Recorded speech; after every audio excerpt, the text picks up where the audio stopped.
I'm on team Let the Birth Rate Plummet to Hell, and I'm ecstatic that I have women from different countries jumping into my inbox to share what's going on in their countries. So I have two different headlines that go together, in my opinion. First, we're going to talk about the Istanbul Convention. It is a convention that was put together to address violence against women, DV, femicide, and all of that amongst different countries over in Europe. And then, because what they're trying to do right now is reverse, or Latvia is trying to pull out of the Istanbul Convention, we're going to talk about the birth rate decline.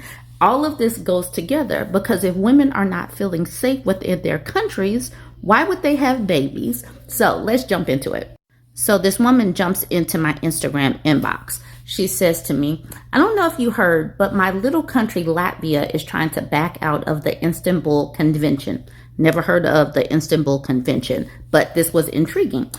Because she says conservatives have been growing more popular since Trumpism even here, blaming trans everything or same-sex couples for every problem in society is popular, and politicians are riding on it. There was a small protest to pulling out of the Istanbul Convention. There was a small protest, but society's response on news outlet comment sections were not kind. Women are called blue-haired crazies and loud sheep for wanting to keep the Istanbul Convention. While women are free to do as we wish here, violence that ends in murder is high rate for EU country. I don't want to end up like Poland women just because politicians are riding the Trumpism popularism wave. She says people are not so smart here. They are not even reading the convention law before commenting hateful things like it'll make children trans and make women want to go to the restroom with wannabe males. Like, why is everything about trans? Trump really has people thinking transgender everywhere. I said, I have not heard any of this. Can you link me? And then she gave me some links. She gave me a couple of articles. This one's titled, Latvian Lawmakers Consider Pulling Out of Istanbul Convention. Less than 2 years on from the date when it ratified the Council of Europe Convention on the Prevention and Suppression of Violence Against Women and DV, commonly known as the Istanbul Convention, Latvia's parliament on September 25th took a step toward making a spectacular U-turn and quitting the convention.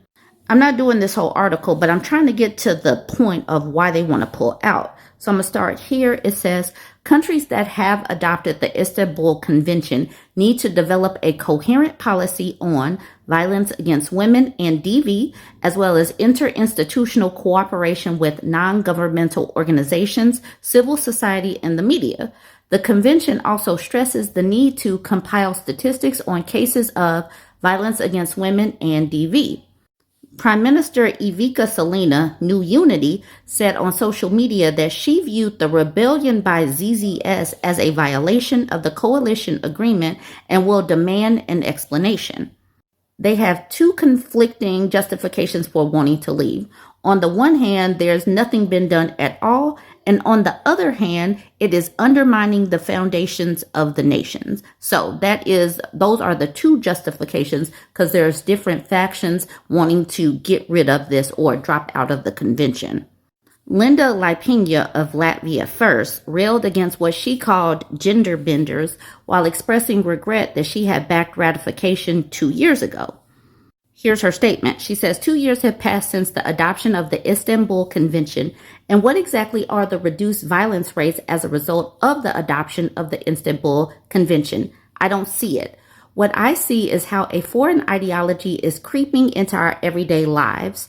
I see how common sense and balance are disappearing, how the abnormal is being made normal, that we demand that teachers teach what they don't believe in, and that we are starting to evaluate whether songs about fathers and mothers are appropriate for our song festivals, that we are calling on children to dress in clothes of the opposite sex, that is more important for us to study gender benders than to address issues of importance to our nation's existence. So that is what Linda Laipina was saying.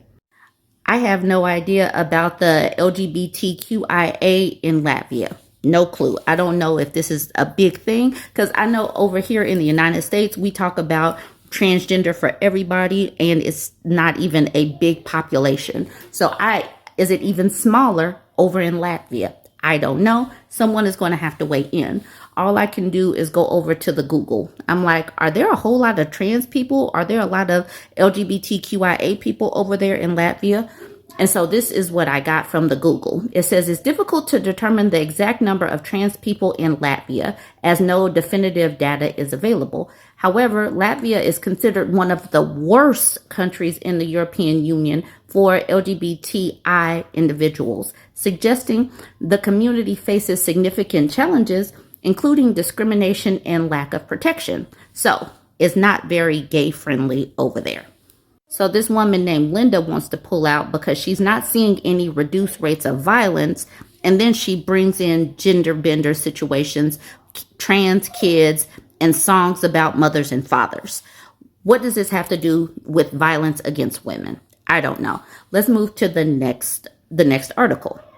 So this just happened. There were hundreds of protesters that are protesting pulling out of the Istanbul Convention. No to violence, yes to the convention. Wife beating is not our value, and populism destroys, the convention protects.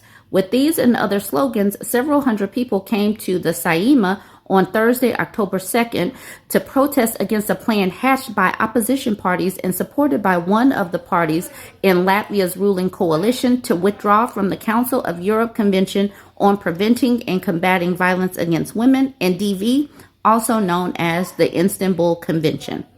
The protesters emphasized that exiting the convention, which has been signed and ratified by most European countries, would be a big step backwards for Latvia, giving an international civil rights reputation similar to that of Turkey, currently the only country to have signed up from the convention and then changed its mind and exited. Meanwhile, representatives of the association Centers Marta, which helps victims of DV, warned that victims of violence will suffer the most if Latvia turns its back on the treaty. Chanting various slogans and holding posters and flags, several hundred people gathered in front of the Saima building. They called on the deputies to uphold Latvia's international human rights obligation and immediately reject the draft law on withdrawal from the Istanbul Convention. According to the organizers of the event, their goal is to preserve and strengthen the rule of law, democracy, and security so that every person in the country can live without fear of violence and discrimination. Most of the protesters addressed by Latvian radio admitted that they did not understand the decision of many politicians and that for some MPs it was just a populist political game. The Istanbul Convention, which Latvia ratified 2 years ago, sets international standards for preventing violence against women, protecting victims, and punishing perpetrators. The picket participants stressed that denouncing the document would set a dangerous signal to society that the problems of violence are not being taken seriously enough. And I've already talked about the opposition. One group says it hasn't made any difference, and the other group saying that something about gender bender and trans and collapsing society. These people are just giving a bunch of excuses. If they're not seeing any rates of reduction, why not go harder and try to protect women? This makes no sense to me. I'm skipping some of this. I'm skipping to the end. It says Latvia has a long-standing problem with high levels of DV, and blaming the Istanbul Convention for the fact that the problem has not been solved could perhaps be countered by the argument that there was absolutely nothing preventing politicians taking action to tackle such violence during the decades before the convention was ratified. Nevertheless, the issue has proven to be one that provides opposition parties with an excellent opportunity to expose and exploit festering discontent within the ruling coalition, especially since one of the coalition parties is now voting against its own position from 2 years ago. Now, I'm going to tie this in with birth rates. So, like I said earlier, I had never seen the Istanbul Convention, didn't know anything about it. But after seeing those articles and seeing that they want to pull out of it, like, why would you want to pull out of this, especially since violence against women is high? And then I said to her, I got to look up y'all's birth rate. I hope women are just closing up shop. And she said, I knew you would. So I go over and I start looking up Latvia's birth rate. Latvia's birth rate is sitting at 1.36, so it's low. All right, here's an article about the birth rate in Latvia. This is from July. In the first 5 months of this year, 4,678 newborns were registered in Latvia, which is 14.2% or 774 fewer than the same time period in 2024, according to provisional data published by the Central Statistical Bureau. So it is decreasing. In May, 946 newborns were registered in Latvia, which is 15.5% or 174 fewer than in May 2024. This includes 482 boys and 464 girls. Thus, according to the evaluation method introduced in 2025, Latvia has now recorded fewer than 1,000 newborns per month for the 7th consecutive month. In the first 5 months of this year, there were over 11,000 deaths. And this screenshot right here is just speaking to the fact that there are more people dying in Latvia than there are babies being born. So there were over 11,000 deaths this year in the first 5 months. And if you skip down right there, it says, as a result, in the first 5 months of this year, the number of deaths exceeded the number of births by 6,418. In the corresponding period last year, deaths exceeded births by 6,228. So this is a population that will be decreasing or is decreasing. So like I said earlier, the birth rate is 1.36 births per woman. She says, I'm honestly surprised it is as low as it is since we have 2 years paid maternity leave, free kindergartens, government support for poor people's children's school lunches and supplies, and it is still low. They consider now lowering income tax for women who have children. I think it's a great idea and hope they pass it, even if I don't have kids and don't plan to have them anytime soon. So I asked her the question, do men participate in the home? She says, not really. We have a lot of single moms and joke that our children are already being raised in same-sex relationships, housed by mommy and nanny or mommy and granny.